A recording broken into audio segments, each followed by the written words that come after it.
Amém. Fico feliz de estar aqui, irmãos, pelo momento da vida do Ismar, que não é da vida dele, é da vida da igreja, e poder compartilhar algumas coisas que Deus está, penso que está falando com a igreja de muitas formas. Nós sabemos que o nosso mundo está em um momento muito decisivo. Não é, acho que é uma unanimidade entre nós que nós estamos em dias decisivos, porque estamos vendo o cumprimento de muitas profecias neste momento da igreja, da história. Concorda? Existem duas coisas principais que eu acho que estão acontecendo. Quando nós lemos em 2 Tessalonicenses sobre a volta do Senhor, ele fala: isso não acontecerá sem que venha a apostasia e seja revelado o homem da iniquidade. O homem da iniquidade, nós sabemos que o mundo caminha para que isso aconteça, mas a gente sabe que é uma profecia, ela não se cumpre completamente de uma vez só, as coisas vão se formando. A gente percebe quanto essa questão de tal homem da iniquidade, que tem a ver com a globalização, que tem a ver com o preparo do mundo, com a tecnologia. Diz lá em Daniel que o saber se multiplicaria. Estas coisas são parte do cumprimento, as coisas vão se juntando para formar um cenário completo. E tem dois movimentos principais acontecendo agora. Este texto de 1 Tessalonicenses então fala desses dois. Falei que tem dois: a multiplicação da iniquidade, no qual Jesus disse que aconteceria. Alguém tem dúvida de que estamos no momento de que isso está se cumprindo sobre a face da terra? Eu quero só explicar algo, irmãos. Por quê? Porque às vezes alguns poderiam argumentar que a iniquidade sempre esteve na face da terra, e é verdade, e que já houveram em gerações passadas e em civilizações antigas tanta iniquidade que Deus nem suportou deixar, como o caso de Sodoma e Gomorra. Mas eu creio que há uma diferença do que estaria acontecendo nos últimos dias, que não seria uma iniquidade localizada, seria uma iniquidade em conjunto em toda a terra. Outro movimento que está acontecendo agora, neste momento, é o que a Bíblia chama aí em 2 Tessalonicenses de apostasia. Existe algo acontecendo no mundo, que é a multiplicação da iniquidade. Existe algo acontecendo na igreja, que se chama apostasia.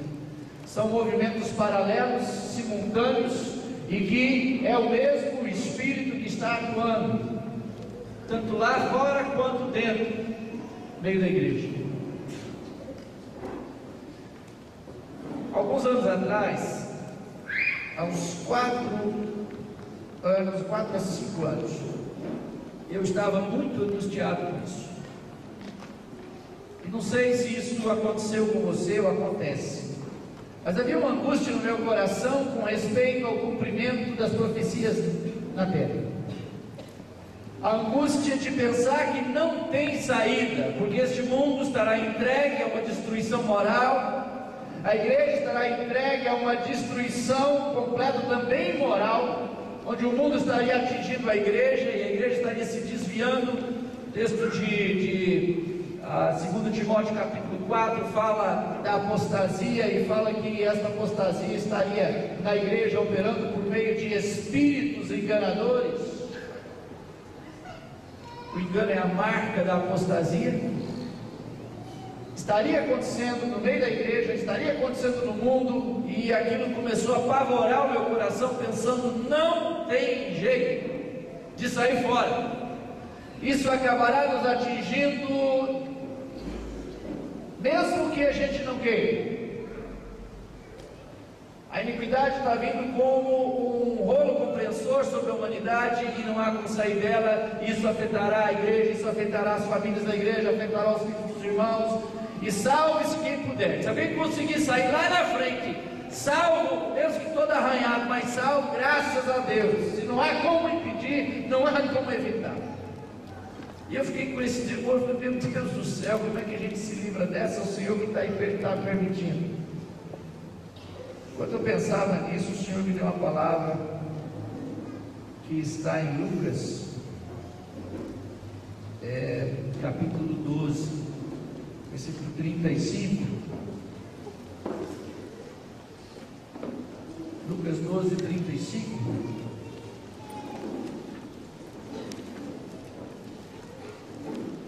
Lembra quando Jesus começa a dizer: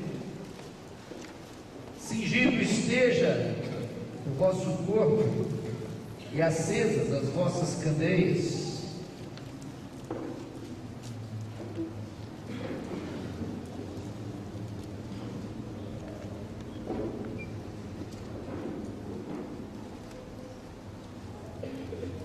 Eu não vou ler esse texto inteiro, irmãos, mas esse texto Jesus está dizendo que é um texto que admoesta a vigilância.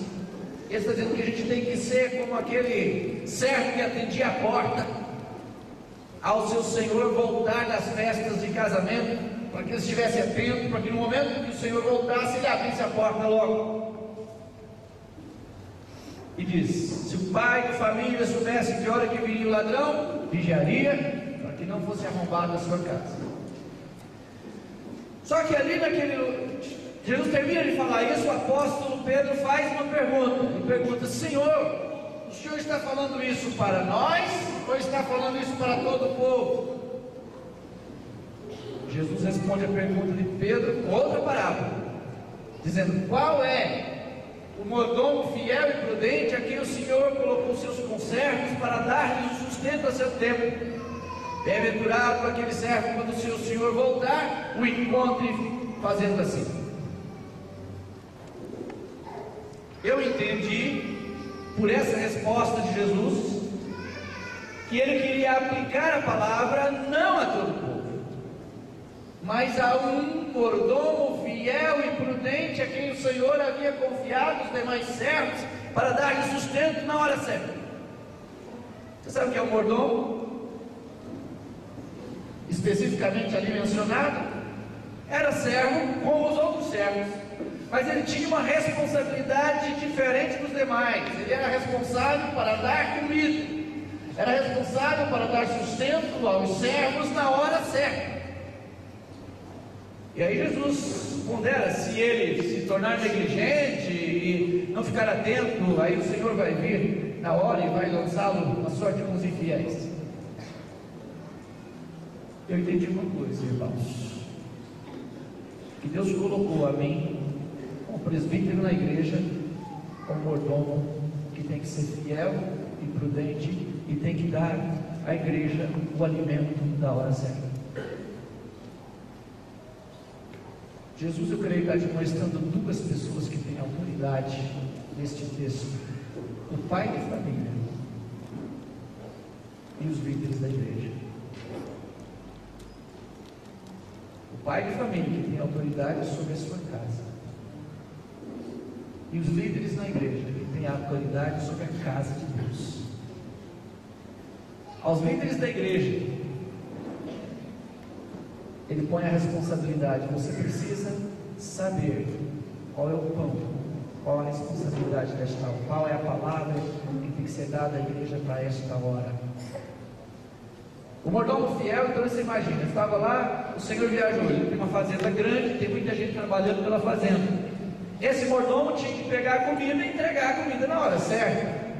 Se o pessoal ficasse sem comer, ele começasse a negligenciar a sua responsabilidade, de repente o pessoal estava lá no campo trabalhando, na hora do almoço, não comia, começava a ficar fraco, começava a ficar impaciente e de repente começasse a ficar aborrecido, sem força para trabalhar, e ele podia perder todo o trabalho.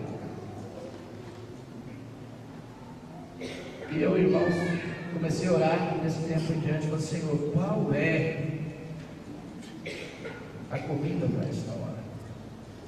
Se nós vivemos em dias decisivos, se nós vivemos em dias de cumprimento profético, esses dias terríveis que nos esperam nesta terra, qual é tua palavra que nós precisamos alimentar a tua igreja, a fim de que os irmãos estejam bem, estejam prontos? Eu creio, irmãos, que Deus tem um pão para esta hora, que Deus tem uma palavra para este momento, a fim de que os filhos de Deus sejam guardados, tanto da multiplicação da iniquidade, como da apostasia que está assolando a igreja neste momento.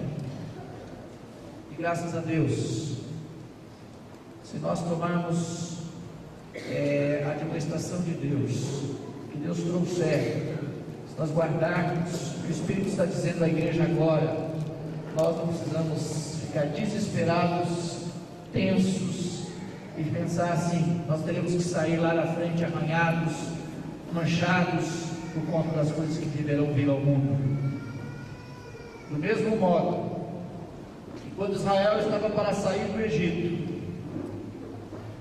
Deus tinha pragas que viriam sobre o Egito, e que essas pragas assolariam o Egito, mas que não eram pragas para vir sobre Israel. Eu creio que Deus tem também uma forma de nos avisar o que fazer nesta hora, para que nem nós, nem nossos filhos estejam expostos a estas pragas que estão determinadas sobre o Egito do nosso tempo, irmãos, a fim de que sejamos protegidos, sejamos guardados.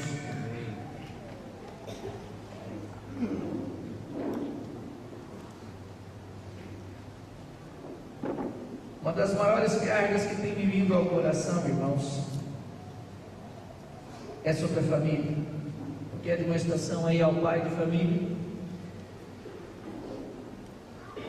Mas eu queria dizer o que os irmãos já têm ouvido, somente para repetir: o mundo tem estado sob o mal, como nunca. Nas últimas décadas, Ivan Baker, inclusive, quando falou, a primeira vez que eu vi Ivan Baker foi em 1993, no retiro em Salvador, e a palavra que ele deu naquele dia à igreja foi que o mundo seria marcado no final dos tempos por polarização. Lembra, usou um texto de Apocalipse que diz: continue o ímpio na sua impiedade e continue o santo a santificar-se. Ele diz: o final dos tempos será marcado, por um lado, com pessoas que quererão ser santas e completamente consagradas a Deus, e por outro lado, a multidão que não quer nada com Deus, que vai acompanhar a iniquidade. E ele cria, Ivan Baker, que uma profecia, um texto de Apocalipse até poderia ter se cumprido na década de 60, mas no final do evento da guerra dos 6 dias, que Satanás havia descido à terra, sabendo que pouco tempo lhe restava. Ai, ai da terra e dos seus habitantes, porque Satanás desceu à terra com grande fúria, sabendo que pouco tempo lhe resta. E aí o mundo seria entregue ao que a gente não conhece, que nós chamamos de multiplicação da iniquidade. Nunca na história houve uma quebra de valores tão ousada, tão atrevida. O texto de Timóteo que fala: nos últimos dias os homens seriam atrevidos, jactanciosos. É de apavorar a maneira que os homens estão se tornando atrevidos para manifestar o pecado, para manifestar a iniquidade.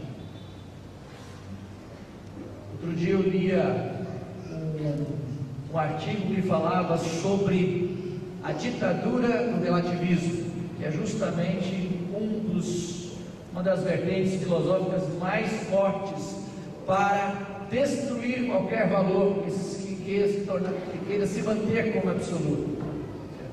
E a ditadura do relativismo é o conhecimento antigo, que talvez mais influenciado por Freud no século XX, que diz que não existe pecado, que não existe errado e que os valores nada mais são do que a sedimentação dos ensinamentos culturais de determinada civilização, mas que não existe certo e que nem existe errado. A depender da cultura, isso se tornará completamente relativo. E uma das culturas que mais impõe o certo e errado são culturas religiosas. O cristianismo então estaria no topo disso aí. Então eles tentam desbancar qualquer conceito de certo e de errado. Mas isso não é novo, isso veio lá do início, do final do século XIX, principalmente do século XX, e foi atingindo as gerações, foi atingindo as escolas, as universidades. Só que a aplicação disso neste momento é muito mais dura, muito mais dolorosa. Sabe por quê? Porque não apenas estão dizendo, não apenas a ditadura do relativismo não vem agora dizer apenas de que não pode, que o certo e errado é da sua cabeça, mas você se posicionar falando que existe certo, que existe errado, você é um intolerante. Você é um intolerante. Você será visto como intolerante e daqui uns dias ser intolerante, então nesses termos você vai ser criminalizado por isso. No final se pretende estabelecer o errado por certo e o certo como errado. Não é só dizer que é relativo, é dizer que é um grande absurdo se posicionar de maneira absoluta nos termos morais. Isso tem o seu efeito direto na nossa família, porque Satanás pretende destruir sobretudo a família, porque se destruir a família, ele destrói todos os outros valores com muito maior facilidade. Por isso eu queria falar um pouquinho sobre família, irmãos.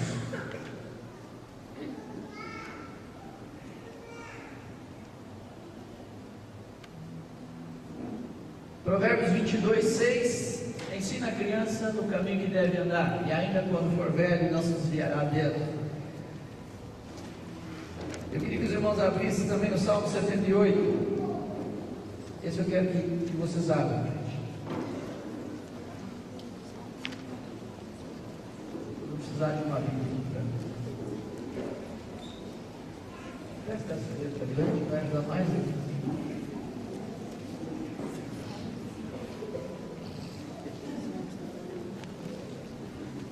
O Salmo 78,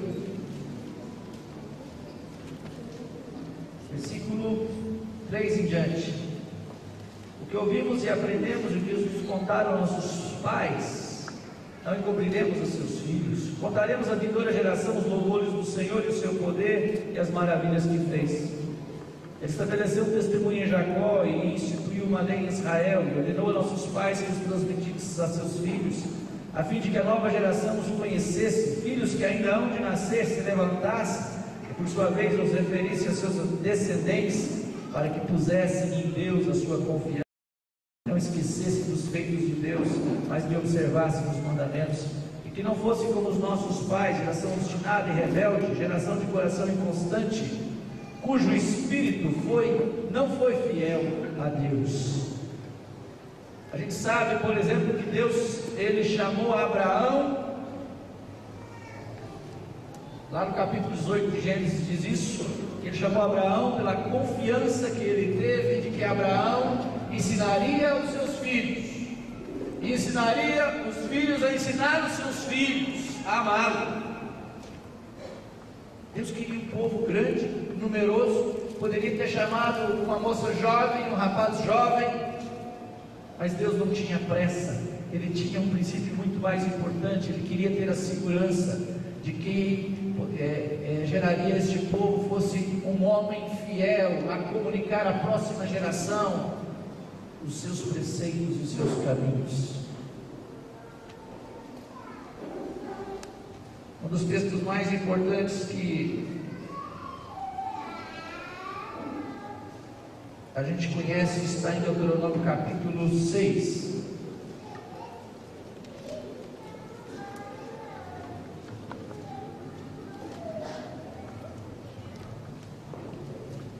versículo 4 em diante.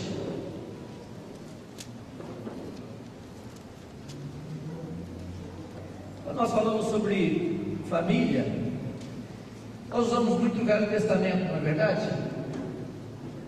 E eu não sei se na cabeça de alguns existe algum questionamento sobre isso, porque nós temos tanta ênfase no Novo Testamento, mas quando vamos falar de família, geralmente a gente utiliza muito o Velho Testamento. E um dos poucos textos do Novo Testamento que usamos é Efésios capítulo 6, no versículo 4, que fala que os pais devem criar os filhos na disciplina e admoestação do Senhor. Queria dar uma explicação rápida sobre isso, para que, se alguém tem dúvida, ela se fosse. Bom, a gente sabe que a expressão na disciplina e admoestação do Senhor nos é dado dentro de Efésios como um título que parece ser um corpo doutrinário de conhecimento da igreja. Então Paulo está falando, é como se ele estivesse falando assim: se lembre da disciplina e admoestação do Senhor que vocês devem manter os seus filhos.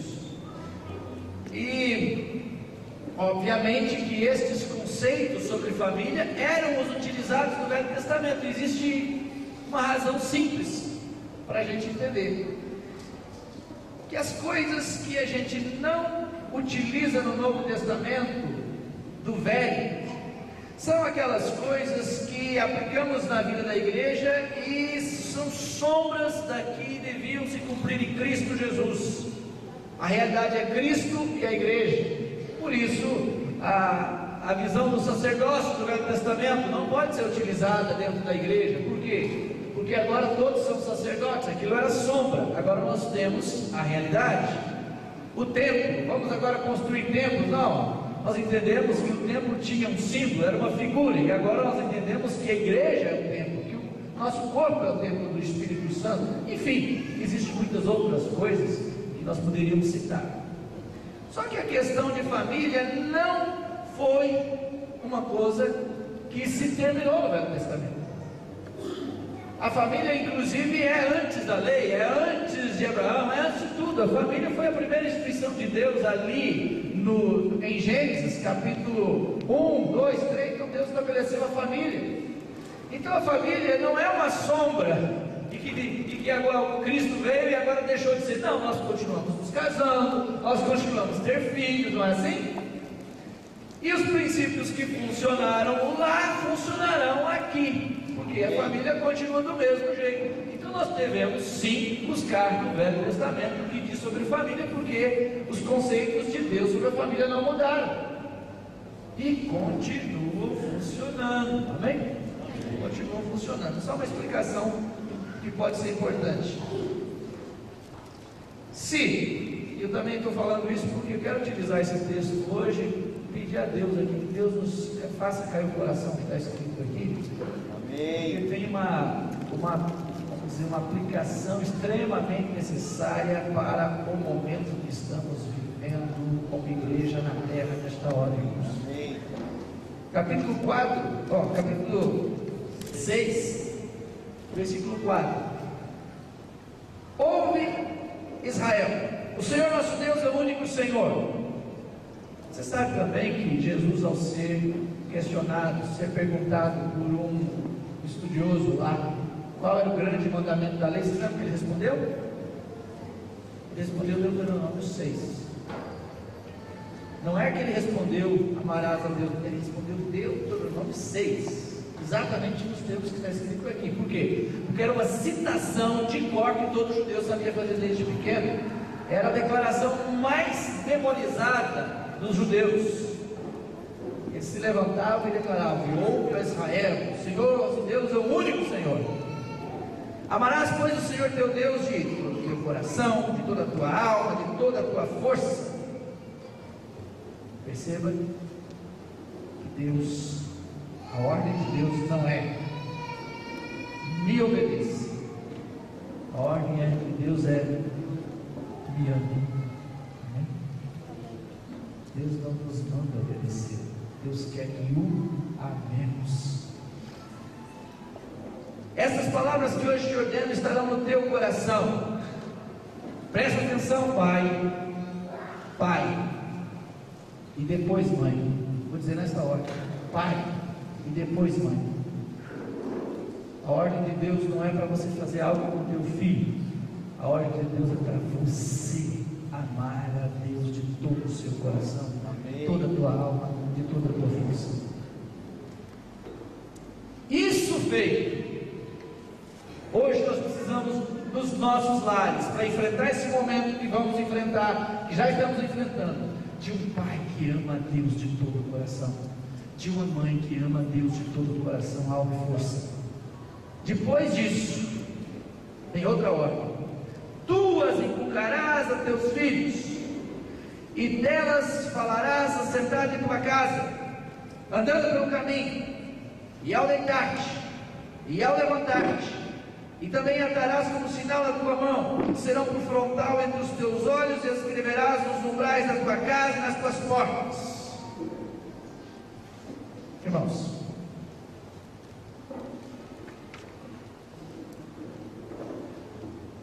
eu digo, eu pergunto: o que é obedecer o que está aqui?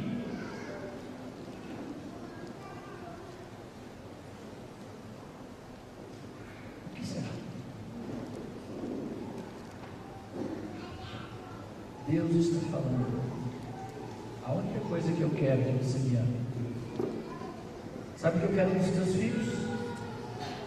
Que você ensine os teus filhos a me amar. Amém. É isso. Amém. É isso. Vou repetir. A única coisa que Deus te ordena é que você o ame. O que é para fazer com os filhos?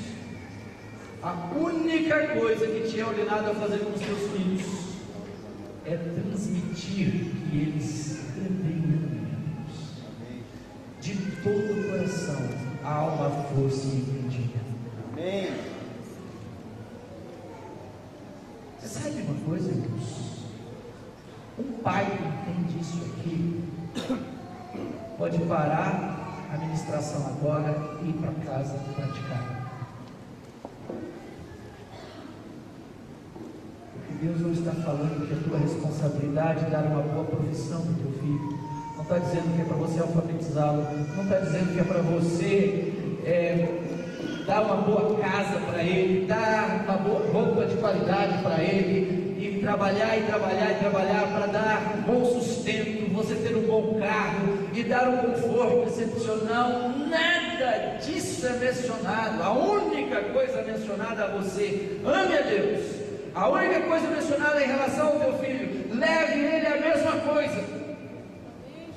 E os pais que entendem isso irão eliminar de sua própria vida e da vida dos seus filhos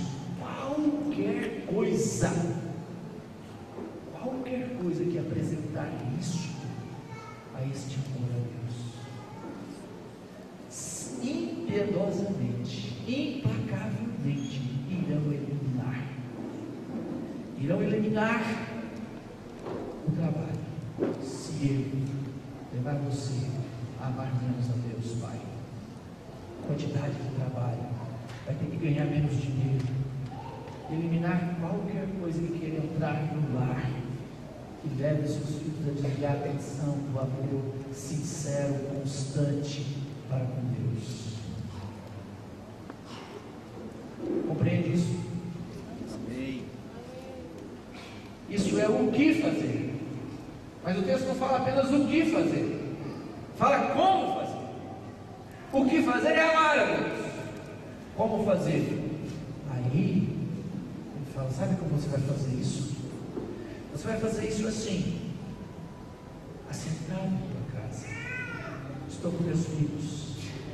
Filhos, a coisa mais importante do mundo para o pai de vocês é amar a Deus, porque Deus é maravilhoso. A coisa mais importante que vocês precisam fazer na vida é amar a Deus. Deus é maravilhoso. Andando pelo caminho, você está com seu filho: filho, vamos andar comigo. Você sabe o que está acontecendo? Aquilo ali é um homem bêbado. Sabe por que ele está bêbado? Porque ele não ama a Deus. não foi ensinado a amar a Deus, e a vida dele está sujeita a tantas desgraças, mas você não vai ser assim, porque você vai amar a Deus, porque o pai ama a Deus. Vê uma prostituta, ela está vendo aquilo ali, meu filho, e repete a mesma coisa. Vê um homossexual, está vendo aquilo ali, meu filho, aquela desobediência, falta de amor a Deus. Não vai ser assim com você, não vai ser assim comigo, porque nós vamos continuar amando a Deus. E em todos os lugares por onde ele andar, ele vai falar que é necessário, a coisa mais gloriosa é amar a Deus. Amém. Depois, ao deitar-te, leva o seu filho para a cama, e põe as mãos sobre ele. Meu filho, eu quero te abençoar e dizer que a noite vai ser uma bênção, porque você ama a Deus, e o seu pai também ama a Deus. Em nossa casa, a razão por que ela existe, e porque nós estamos aqui, é para amá-lo, para adorá-lo, é para servi-lo. E ao levantar-te, meu filho, se levanta, meu filho, porque é um novo dia, e neste dia nós vamos amar a Deus, porque Deus é maravilhoso, e nós vamos glorificar a Deus, e nós vamos agradecer a Deus por esse novo dia, que nós podemos amá-lo, porque nós podemos ser dele, porque nós podemos servi-lo. E você vai colocar nas suas portas, vai pôr por frontal dos teus olhos. Sabe o que isso texto nos diz? Que ninguém vai amar a Deus se não estiver desejando isso com toda a intensidade. O espírito deste mundo é contrário a Deus, o príncipe deste mundo é contrário a Deus, e todas as suas forças quererão levar a mim e a você a amar o mundo e o que há no mundo. O apóstolo diz: não ameis o mundo e nem no que o mundo há. Tudo está feito para ganhar nossa atenção, para ganhar nosso coração e dos filhos. E se nós não despertarmos com a intensidade que está escrito aqui, não pense que daqui a alguns anos os seus filhos amarão a Deus, porque nem mesmo você amará a Deus. Lembre-se que nós vivemos em dias de apostasia. E eu te digo uma coisa, meu irmão: o risco de perder a fé é maior na velhice do que na juventude. É verdade. Deus teve que me fazer tomar uma experiência renovada com a cruz de Cristo há 5 anos atrás, para amar, para me dispor, uma disposição renovada para sofrer pelo nome de Cristo, que estava se esvaindo do meu coração, porque comecei a amar esta terra. Deus quer nos desarraigar deste mundo, irmãos. Amém. Foi para isso que Cristo morreu, para nos desarraigar deste mundo perverso. Intensidade será necessária. Você sabe que nós temos um ensino muito bom sobre a criação de filhos, que eu acredito que é do conhecimento de todos. Lembra daqueles 4 pilares da educação, da criação dos filhos? O exemplo, o ensino, a disciplina, o carinho. Esse ensino é maravilhoso, e se você guardá-lo, bem-aventurado és. Agora eu quero dizer algo que está me surpreendendo.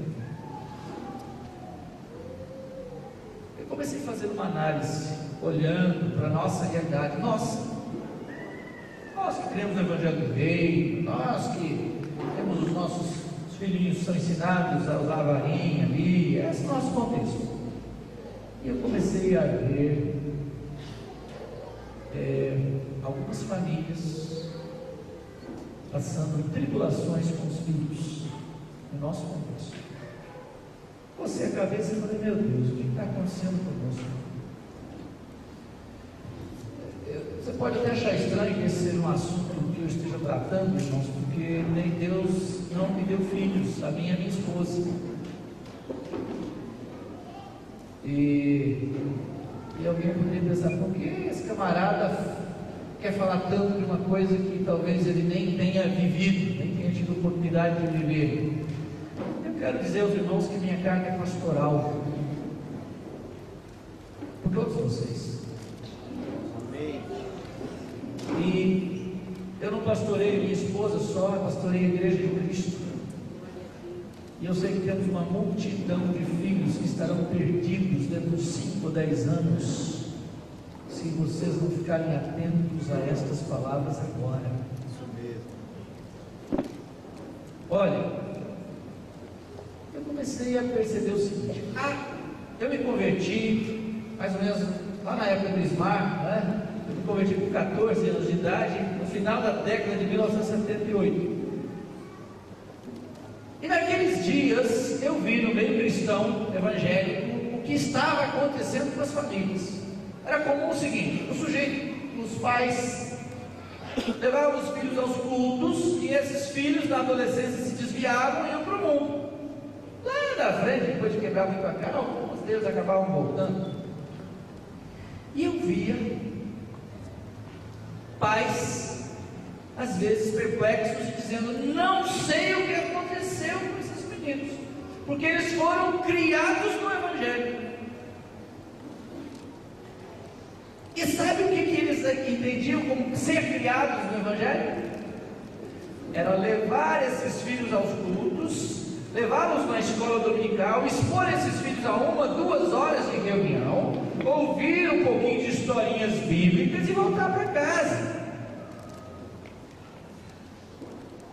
E eu acredito que havia uma razão por que eles fizeram assim, porque é possível que os pais deles tenham feito assim com eles, e tinha dado certo.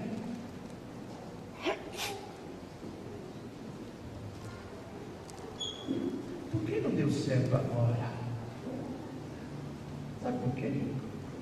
Porque cada geração tem uma demanda de mundo. Eles pensaram que aquilo que eles haviam tido na geração anterior, na demanda do mundo que eles viveram, seria suficiente. Então eles falaram: vamos fazer do mesmo jeito, vai dar certo. Não deu certo. E nós estamos enfrentando agora o mesmo fenômeno entre nós, meus irmãos. O fenômeno de que alguns dos nossos filhos estão chegando à adolescência frios, desinteressados no reino de Deus.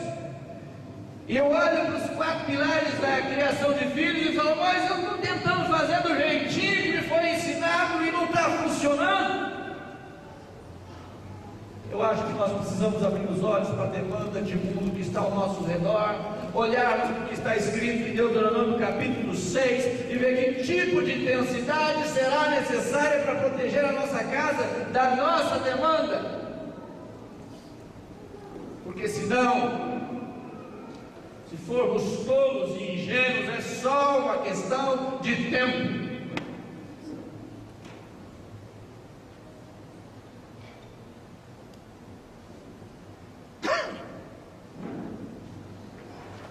Vou pular algumas coisas aqui, irmãos. Por conta do horário, mas eu queria dizer que algumas decisões são muito importantes serem tomadas agora. Se queremos de maneira prática, se queremos viver de maneira prática o que lemos em Deuteronômio, precisamos eliminar os riscos completamente. Primeiro, conselho que eu dou: coloque um limite no seu consumo e no seu ganho. Coloque limite no que você usa do mundo. Limite o seu conforto. Coloque como prioridade da sua vida praticar a generosidade de maneira consistente em favor da obra de Deus e dos pobres e necessitados. Amém. Mas faz isso direito. Hoje, o clamor pela qualidade de vida é uma das conversas mais acolhidas por esta geração. As cidades são definidas pelo nível de qualidade de vida que elas oferecem, não é? Nível de qualidade de vida, então tem alguns itens importantes: acesso ao consumo e o tipo de bens que essas pessoas estão podendo agora usufruir. Se estão tendo televisão desse tipo, se a sua casa tem quanto tamanho da casa. E aí as cidades são classificadas pelo nível de qualidade de vida que oferece, pela renda per capita que tem, e isso é importante. O nosso país passa por um momento privilegiado em relação a quase todos os outros no mundo. O brasileiro está tendo acesso a coisas que nunca teve. O mundo bate as portas como nunca à nossa casa. E você se coloca numa obrigação de consumir. Precisamos ter temor de Deus com respeito a dinheiro, irmãos. Sabe como você tem temor de Deus quanto a dinheiro? Havia um critério que John Wesley usava lá no século XVIII para ensinar os irmãos quanto a bens. Sabe o que ele ensinava?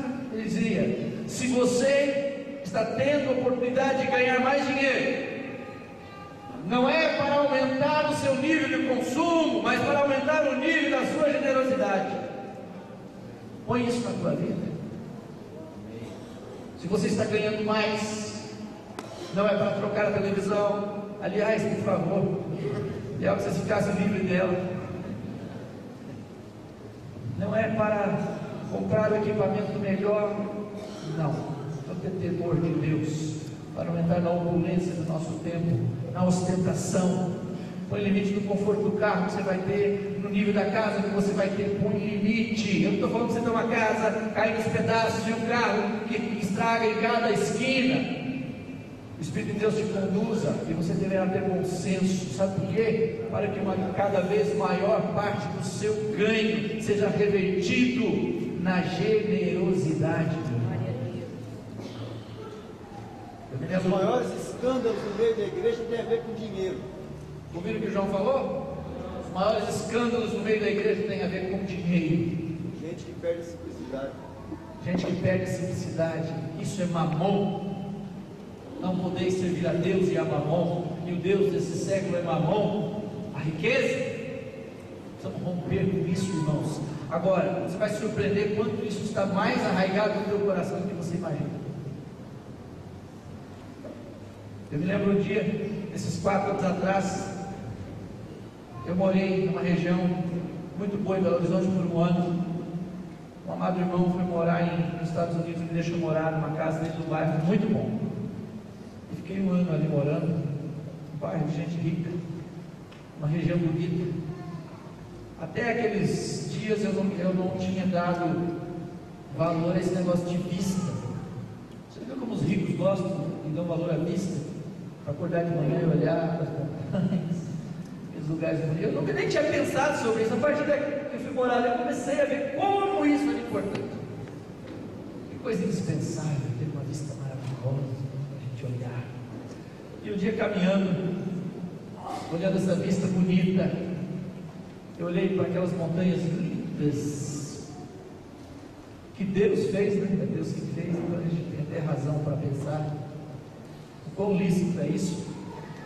Aí eu já comecei a fazer meu plano. Existia um terreno bem sendo vendido num condomínio desses, e o terreno num preço assim até acessível. Eu já comecei a pensar, quando a gente morar aqui, a gente faz ali aquela coisa toda, imagina, vai ser tranquilo assim.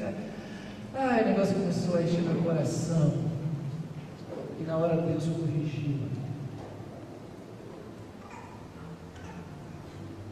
O Espírito de Deus me trouxe a vida de Abraão naquela hora. Abraão é um exemplo tão interessante, irmãos, para nós nesse momento. Sabe que Abraão foi um dos homens, talvez o homem mais rico de sua época. E nos é dito em Hebreus capítulo 11 que ele nunca construiu uma casa para ele. Abraão não utilizou o conforto que ele podia, o conforto do seu tempo. Ele podia ter acesso a muitos outros bens que ele não teve. O dia que os bens deles eram tantos, ele e Ló, eram tantos que não dava para se continuar junto, ele falou com Ló, Ló, vai, a terra está diante de ti, se você for para a direita, eu vou para a esquerda, se você for para a esquerda, eu vou para a direita. E Ló olhou para as campinas do Jordão, a região verde, bonita, olhou para o outro lado, que era deserto, ele falou para o deserto que eu não quero ir, ele escolheu as campinas do Jordão. E Abraão foi para o deserto. E a Bíblia fala em Gênesis, capítulo 17, 18, que Ló foi para as campinas do Jordão e ele começou a armar as suas tendas na direção de Sodoma. Capítulo 18 mostra Ló dentro de Sodoma. Irmãos, nós precisamos afastar as nossas tendas de Sodoma. Amém. Abraão teve no coração aquilo ali, depois você sabe o que aconteceu? Sodoma foi invadida e eles foram levados presos, inclusive Ló, todos os reis. Quem teve que ir lá salvar Ló e de quebra Sodoma e o povo de lá? Abraão, o seu pequeno exército de 300 e poucos servos. Ele vai e salva Ló, seu sobrinho, e todo Sodoma. E lá vem o rei de Sodoma e encontra Abraão, falando assim: fique com os bens e me dá o povo. E Abraão falou assim: levanta a minha mão a Deus, que não pegarei nenhuma prata e nem ouro de Sodoma. Abraão não queria compromisso com Sodoma. Abraão foi um homem que não foi rebelde aos governos de sua época, mas que teve uma mínima relação com eles, com o sistema do mundo de sua época. Não estabeleceu córregas que o prendesse no mundo da sua época. Era um homem que habitou em tendas de pano e construiu altares de pedra. Irmãos, isso tem que cair no nosso coração, porque Abraão, eu acho que Ló devia ter visto isso naquele dia, mas peraí, eu vim para uma cidade, estou aqui morando numa cidade cercada, e vem os reis e nos levam prisioneiros, e Abraão está lá no deserto, porque Abraão podia construir fortaleza para ele, eu creio que sim, mas ele não fez, sabe por quê? Porque ele não queria que o dinheiro e os bens dele fossem isso com a sua fé e confiança em Deus. E isso tem que estar no nosso coração agora. Foi nesse dia que eu pedi perdão a Deus, falei: Senhor, me perdoa, e eu quero de novo fazer um compromisso com a tua cruz. Eu quero de novo renovar o meu compromisso com a tua cruz. Eu quero que a minha disposição de servir o Senhor a partir daqui seja melhor do que foi até agora. Por ti até aqui não seja nada diante do que eu quero fazer a partir daqui. Eu quero que o Senhor renove dentro de minha disposição pelo sofrimento, pela renúncia. Precisamos fazer esse tipo de decisão, irmãos, para cortar as nossas cordas do mundo. Isso é ser peregrino. Isso é ser peregrino. Então, põe limite com o Deus desse momento.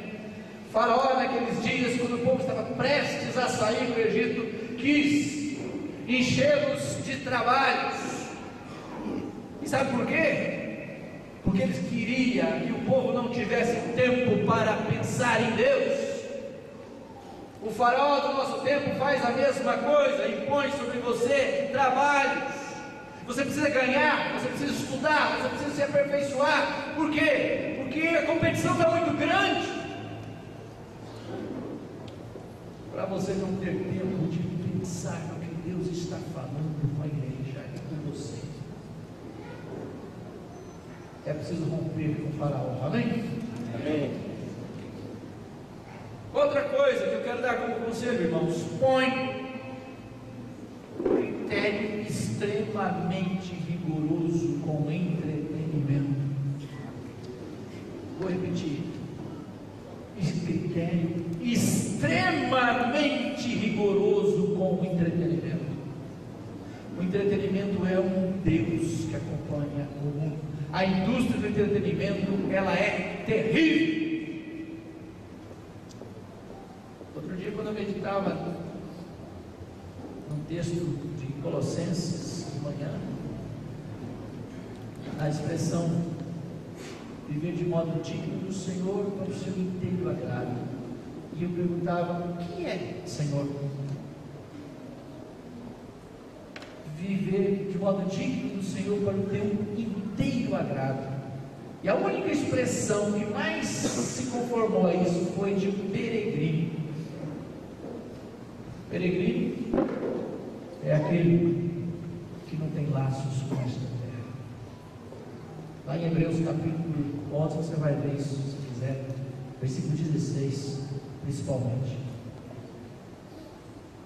E na hora me veio um canto ao coração antigo, que os irmãos talvez antigos conheçam: da linda pátria estou muito longe, triste estou, eu tenho de Jesus saudades, quando será que eu vou? Passarinhos, belas flores querem me cantar, ó vãos terrestres esplendores, não quero aqui ficar.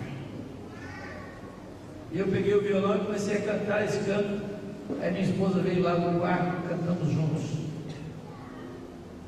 E eu comecei a pensar que esse o irmão que fez esse cântico lá no século XVIII, XIX, ele não tinha uma indústria de entretenimento à sua volta, ele não tinha Disney, ele não tinha os pacotes de viagem que nos são oferecidos, ele não tinha as alternativas de parques, de restaurantes, de tantas coisas interessantes que nós temos hoje para nos distrair e para descansarmos.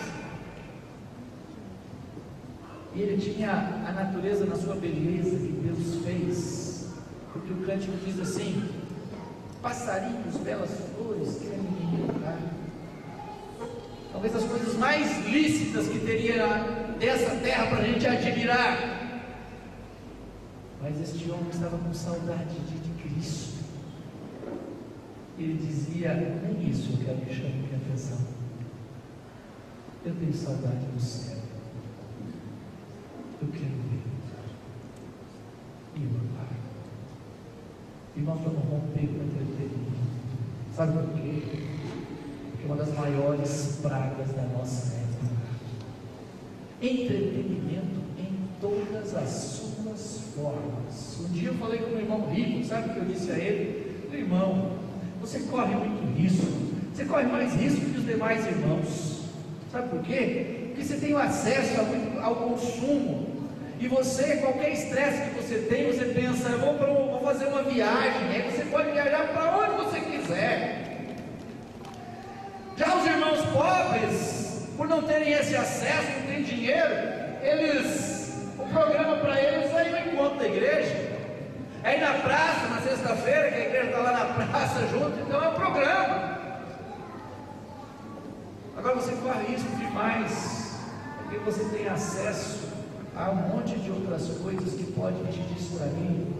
Irmãos, a palavra de Deus diz: vede prudentemente como andais, não como necios e sim como sábios, remendo o tempo, porque os dias são maus. Por essa razão não vos torneis insensatos, mas procurai compreender qual é a vontade do Senhor. Não vos embriagueis com vinho no qual há dissolução, mas enchei-vos do Espírito.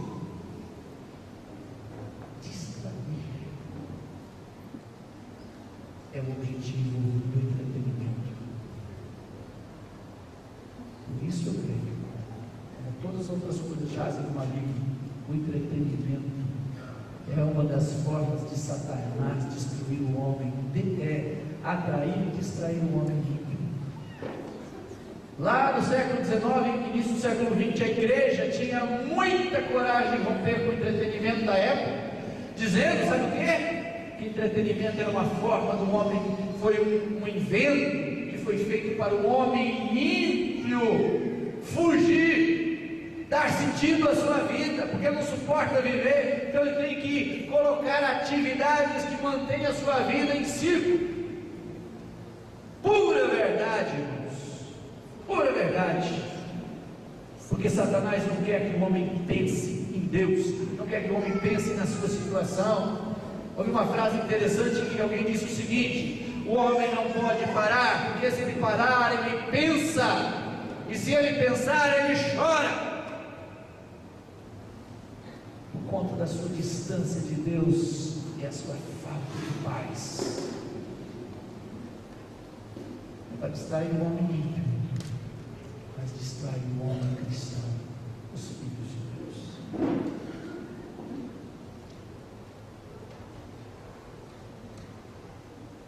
O texto de Romanos 12, versículo 15, por aí, diz: no zelo não sejais remiss, sede fervorosos de espírito, servindo ao Senhor. Amém. Olha, gente, enquanto Deus está nos mandando a concentrar, o mundo vem e fala: você precisa se distrair. A distração do mundo cobra caro. Então você precisa de entretenimento, seja as viagens, os filmes. Os filmes, você sabe, olha, o tempo que acabou, né? Eu vou dizer a vocês, esse negócio da gente ir ao mundo para tentar aproveitar alguma coisa para nos distrair, nos desestressar, sabe o que isso mostra? Mostra falta de Deus, falta de consolo de Deus. Sabe que a única coisa lícita e santa que pode acalentar e consolar a alma humana,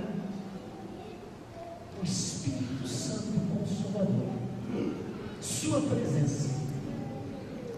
Se nós precisamos ir ao mundo para comprar um pouco do seu descanso, do seu entretenimento, mostra o quanto nossa alma está pobre de Deus. E sabe qual é o resultado disso?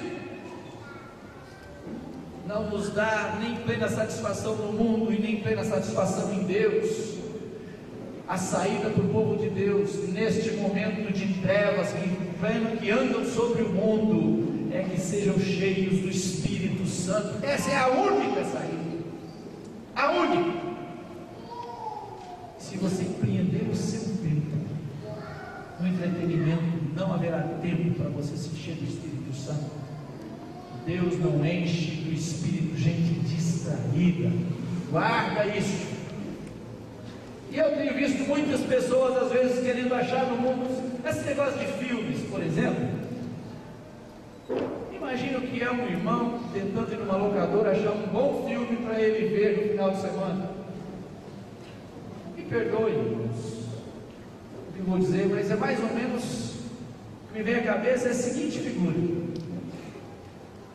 Não sei se você já viu, provavelmente já, numa loja de frutas e verduras, uma lixeira, um tambor grande que às vezes fica ali fora, onde eles estão ali pegando as frutas podres e que estão se estragando e jogando ali fora para limpar as bancas onde estão as outras frutas.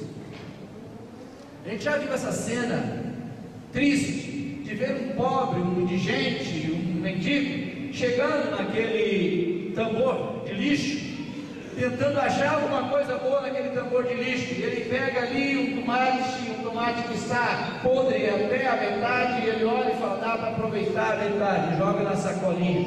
Depois olha uma banana que está até a metade podre, se eu cortar aqui, acho que dá, e coloca na sacola, uma pera, uma maçã, e ele vai colocando, e ele vai chegar em casa tentando cortar a parte boa para poder alimentar.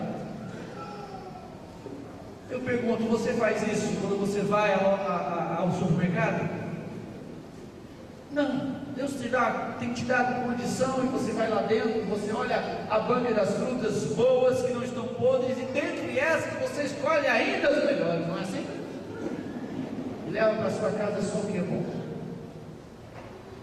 Você sabe que eu vejo quando nós vamos às locadoras, ou vamos ao mundo ainda tentando pegar alguma coisa que vem nos distrair, é uma tentativa de fazer isso.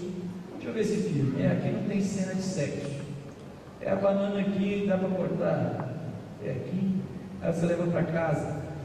E naquele trabalho ainda tem que passar uma cena ou outra, né? Tem alguns que fazem isso aí. Mas eventualmente você morde um pedaço da maçã toda. Não tem jeito. Isso é penoso. O povo de Deus está dizendo: não, Deus não é suficiente. Eu preciso ir ao mundo para buscar um pouco de descanso, de prazer e de entretenimento. Por favor, vamos romper com entretenimento e com tantas outras coisas que vão pela mídia, pela televisão, isso tudo você já sabe, pelas revistas, pelas músicas. Como eu disse, precisamos eliminar. E hoje eu colocaria como item mais importante, talvez, que é o instrumento do mundo, que nós precisamos ter coragem de romper com a escola. A escola é, hoje, sem dúvida alguma, a forma do mundo atingir os teus filhos de maneira impiedosa, de maneira ímpia e impiedosa. Os currículos escolares, a forma, enfim, tudo é feito para levar os filhos, levar o seu filho a estar sob a influência do mundo, todos os valores serem quebrados ali. Por isso eu tenho me aliado a muitos pais que estão tendo coragem de romper com a escola para, eu digo o seguinte, né? Que os pais que são reféns da escola, existem algumas coisas sobre a escola muito ruins. Nós parece que nascemos já pensando que escola é uma necessidade, e que os filhos precisam ir para a escola, tão normal que já pergunto para você, quando tem uma criancinha de 2, 3 anos, ele já está na escola, é líquido e certo, é uma loucura se você não for mandar seu filho para a escola, porque enfim, até a lei acaba obrigando os pais a fazerem isso. Mas eu creio, irmãos, que nós precisamos abrir os olhos e deixar de serem reféns da escola. E ter coragem de ver o que está escrito lá em Deuteronômio. O alvo, quando me fala assim, mas os filhos, nós vamos ficar burros, vamos ficar analfabetos, eu digo ainda que ficasse. A ordem do Senhor não é que você o alfabetize, mas que você o leve a amar. E se ele fosse um lixeiro e ame a Deus, Deus iria dizer: você fez o que eu queria com seu filho, ele me ama. Mas se ele for doutor, né? Formou, fez pós-graduação, fez isso, fez aquilo, fez aquilo outro, se formou e agora ganha muito bem, e tem pai que fica orgulhoso com isso. E Deus iria dizer: você desobedeceu completamente. Mas a bênção é que os filhos não precisam ser burros e nem analfabetos ficar em casa. Existem formas muito eficazes, né, de se conduzir os filhos em casa mesmo, de ensiná-los, alfabetizá-los, e o aproveitamento inclusive é muito melhor. Por isso eu tenho estado perto dos irmãos, tentado ajudar muitos daqueles que pretendem ficar com seus filhos em casa.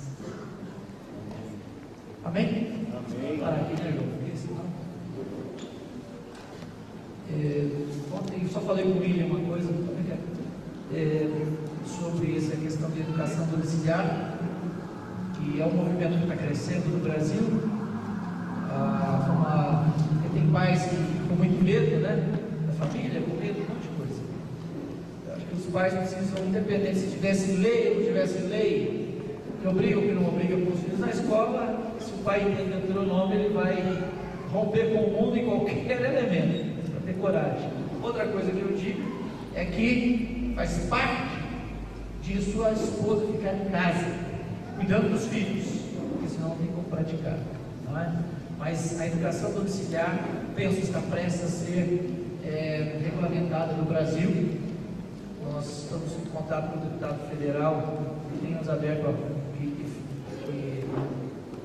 colocou um projeto de lei novo que tramita no Congresso e nós estamos em contato com ele e, se Deus quiser, estaremos numa audiência do ministro da Educação com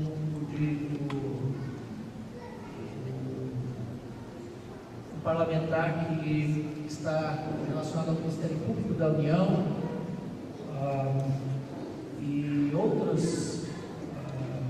Foi criada essa semana uma frente parlamentar de apoio à educação domiciliar. Então muita coisa está acontecendo e acho que Deus está abrindo uma avenida para facilitar isso.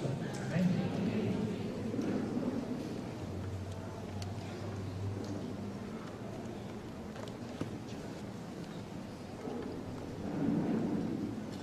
Depois de ouvir tudo isso,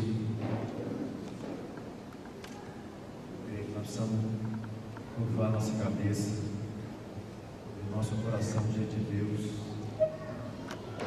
e clamar que o Senhor tenha misericórdia de nós. Houve um tempo, e nós fizemos isso também alguns anos atrás, que eu estava lembrando dos nossos pais, dos pais dos nossos pais, e aquilo que foi suficiente para eles e para nós no tempo.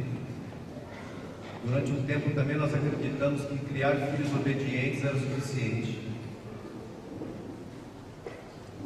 Filhos que obedecessem a primeira vez que você falasse. Isso continua sendo útil, sim, mas não é suficiente mais. Diante desse texto deuteronômio, o desafio para nós pais é muito maior do que criar filhos obedientes. Ó Deus,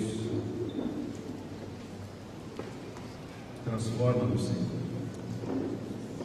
Convence-nos, por meio do Teu Espírito Santo, da necessidade urgente de sermos homens e mulheres que Te amam em todo tempo, em todo lugar, e principalmente, Senhor, dentro de nossas casas, diante de nossos filhos.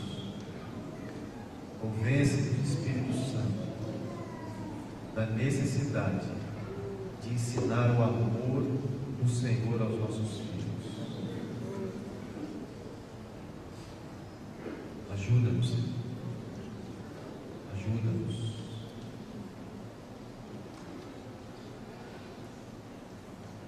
Leva-me além. Leva-me além. A um nível mais profundo de intimidade contigo, ó Senhor.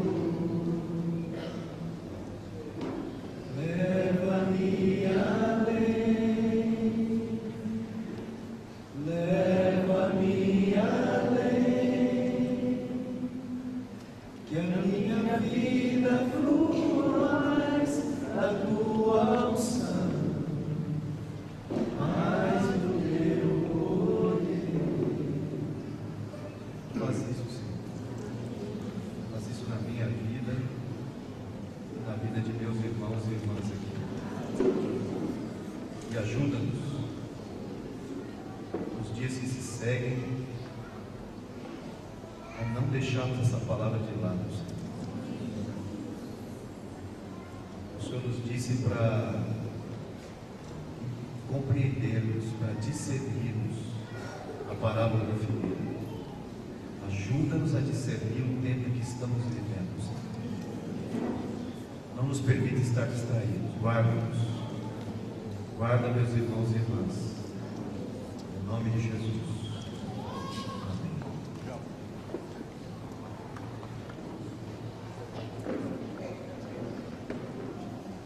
Irmãos, eu esqueci de dizer algo importante quando falava sobre rompermos com o mundo, e até falei sobre romper com a escola. Outros itens que eu não tenho para falar, mas tem uma coisa dentro disso que às vezes confunde alguns irmãos. Eu já vi pais sinceros falando comigo assim: não, mas eu não quero, não podemos criar os nossos filhos dentro de uma redoma, eles precisam ser preparados para enfrentar o mundo.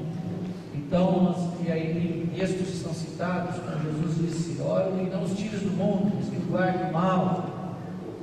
Vós sois o sal da terra, luz do mundo, não se pode esconder uma cidade edificada sobre um monte. Ou seja, esses textos estão aí na Bíblia. Então eu queria aqui remover o que eu chamo de sofisma da redonda. Sabe o que é o sofisma? O sofisma é um ensinamento que contém a verdade, mas não todo. Por exemplo, quando Jesus falou: ó, que os tires do mundo, mas que não os tires do mundo, mas que o guardes do mal, ele estava dizendo que os discípulos deveriam ir para todos os lugares do mundo e passar por todas as circunstâncias do mundo. Ou não, seguramente, que ele disse: vocês são como ovelhas no meio de lobos, que vocês devem ter simples como a pomba e prudentes como a serpente. Ou não, seguramente, quando ele deu as instruções àqueles mesmos discípulos, dizendo: vocês vão ser perseguidos, vocês vão sofrer pelo meu nome. Então nós estávamos falando de uma exposição de maneira exacerbada e errônea para com o mundo. Ele estava dizendo sobre aquele discípulo, aquele filho de Deus, que a sua relação com o mundo é exatamente o mesmo modelo que foi visto em Jesus. Sabe qual foi a relação de Jesus com o mundo? Foi redentora. Ele não falava: hoje eu vou para o clube porque eu preciso estar com o mundo, hoje eu vou para tal lugar porque eu vou para o estádio ver o jogo porque eu tenho que estar com o mundo. Não estou falando que é pecado essas coisas, não, irmãos. Eu estou dizendo que a relação do discípulo, do Filho de Deus, para ser guardado conforme a oração de Jesus, ela tem que ser responsável e redentora com o mundo que ele está vivendo, porque Jesus fez assim. Jesus esteve na casa teve um jantar na casa de Mateus, porque queria ganhar aquelas pessoas, e eram pessoas que estavam interessadas no Evangelho. Em todos os lugares que ele foi pensando em redimir. Tem que ser essa a nossa relação com o mundo, concorda? Olha, e outra coisa, quando Jesus orou assim, ele não estava orando por crianças pequenas, não, ele estava orando por adultos. Quando ele falou do Sermão do Monte, ele estava falando aos adultos. Pense nisso. Quando Deus quis um povo santo, que foi Israel, o que ele fez? Qual é o método de Deus para santificar? É separar ou expor? Foi separar.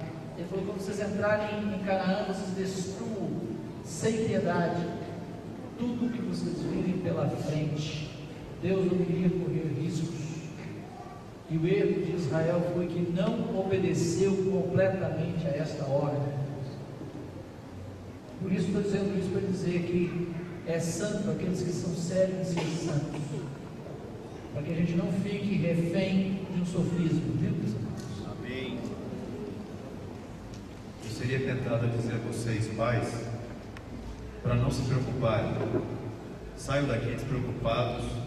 E eu queria dizer uma coisa a vocês: saiam daqui muito preocupados. Eu creio que essa preocupação não deve levar vocês ao desespero, mas deve levar vocês para um quarto, para dobrar o joelho de vocês e orar pelos filhos de vocês. Eu digo em particular os pais que têm filhos pequenos: vocês busquem a Deus. Eu creio que Deus tem nos falado, o Senhor está nos orientando, e nos dias que vão se seguir a esses, o Senhor vai nos dar mais orientações quanto a isso, quanto a essa preocupação com os filhos. Amém? Então vá para casa, busque a Deus e se preocupe mesmo com relação ao que você deve transmitir a seus filhos. Amém?